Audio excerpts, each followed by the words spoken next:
모든 상황 속에서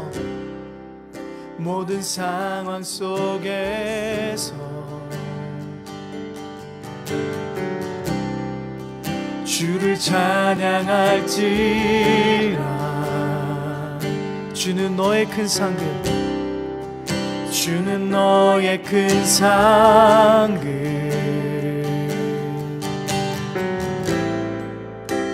큰 도움이시라.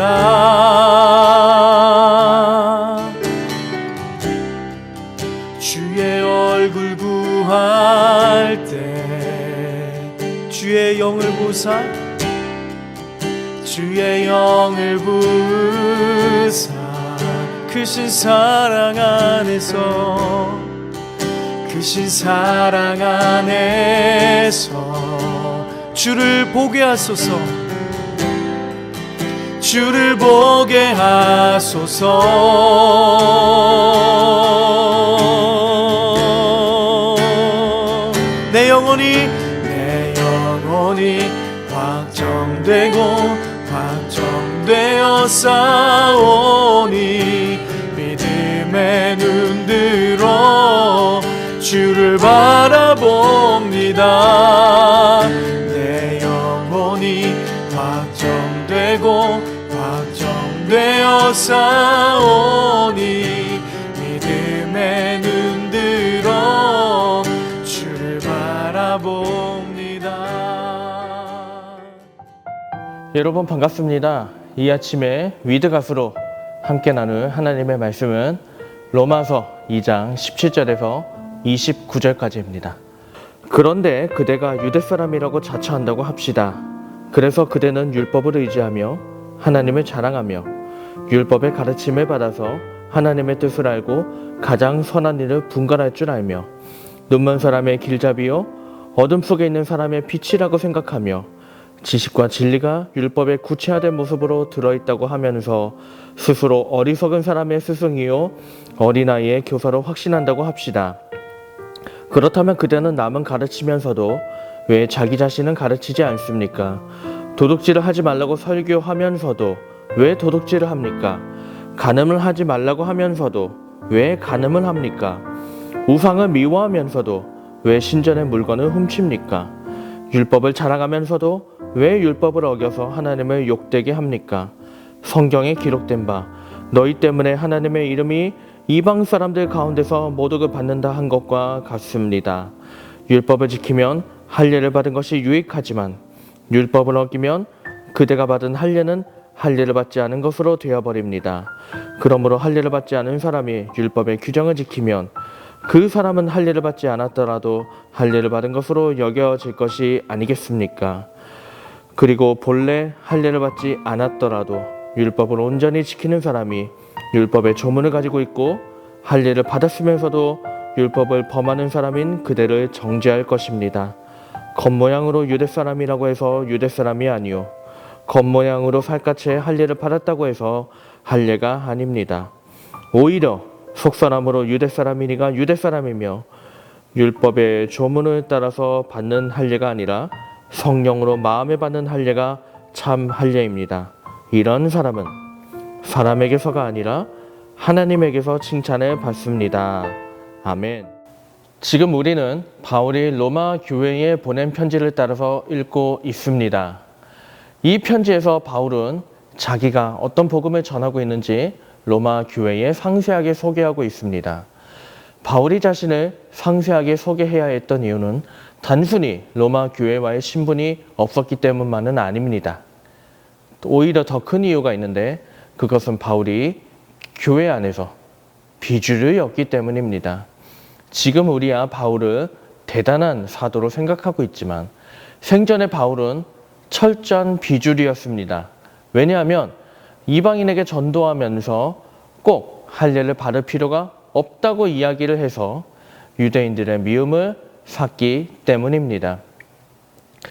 이 당시 예수를 믿던 유대인들은 예수 그리스도가 구원의 길인 것을 믿으면서도 자기들처럼 할례를 받아야 온전한 하나님의 백성이 될 수 있다는 생각을 갖고 있었습니다.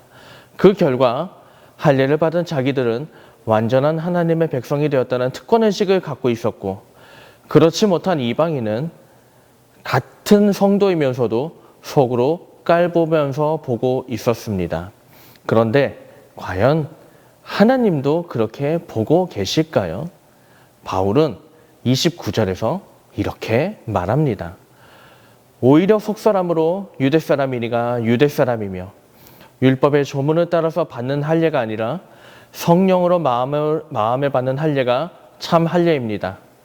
이런 사람은 사람에게서가 아니라 하나님에게서 칭찬을 받습니다. 그렇습니다. 하나님은 겉으로 할례를 받은 사람이 아니라 마음으로 할례를 받은 사람, 즉 심령에서 하나님의 백성으로 사는 사람을 칭찬하겠다고 말씀하십니다. 물론 이 말은 새로운 말이 아닙니다. 구약의 사무엘상에 보면 순종이 제사보다 낫다는 말씀이 있습니다. 주님이 하신 말씀이죠. 이처럼 하나님은 우리의 겉이 아닌 심령을 살피시고 그 심령을 따라서 우리의 인생을 판단하시는 분이십니다.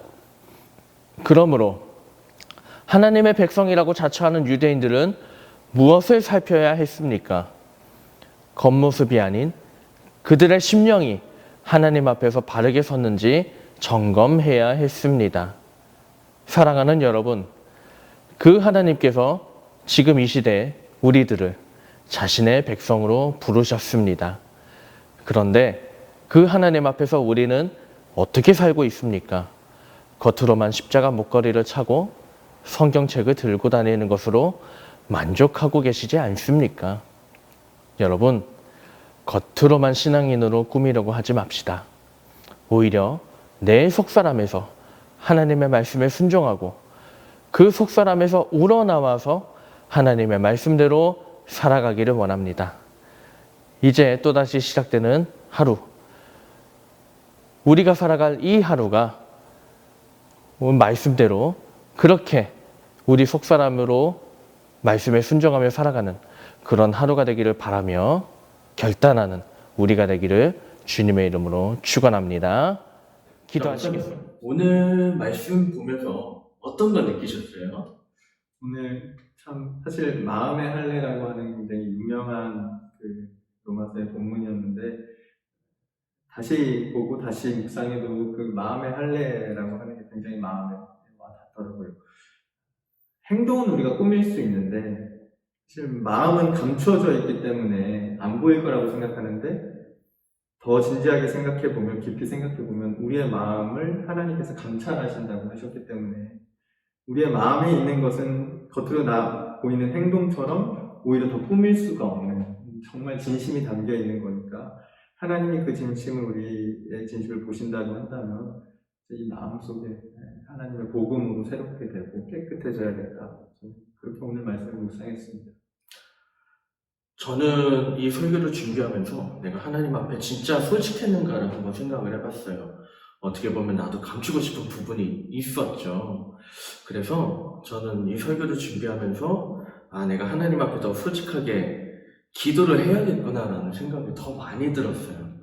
그래서 기도할 때 뭐 꾸미고 그런 것보다 하나님 앞에 더 솔직하게 나아가는 그런 사람이 되자는 생각이 제 안에서 아주 많이 들었습니다. 목사님 말씀 듣고 또 저도 이렇게 묵상을 해보면서 오늘 적용점을 한 가지 잡아볼 때 이런 거 써보면 어떨까 생각이 들었어요. 내가 혼자 있을 때 하는 행동이 무엇일까? 왜냐면 내가 혼자 있을 때 하는 행동은 마음이 가장 잘 반영되는 행동이라고 생각을 하거든요. 그러니까 내가 혼자 있을 때 하는 행동들을 한번 적어보고 그게 정말로 하나님 앞에 진실한지를 돌아보면 어떨까? 그걸 적용점으로 삼아서 오늘 하루를 지내보면 어떨까 생각해봤습니다. 네. 목사님 마무리 기도 해주시죠. 제가 기도하겠습니다. 하나님, 마음의 할례를 받는 사람이 되게 하여 주시옵소서. 혼자 있을 때도 주님과 동행하는 저희가 되게 하여 주시옵소서. 이 하루 지켜주실 것을 믿사옵고 감사드리며 예수님의 이름으로 기도합니다. 아멘.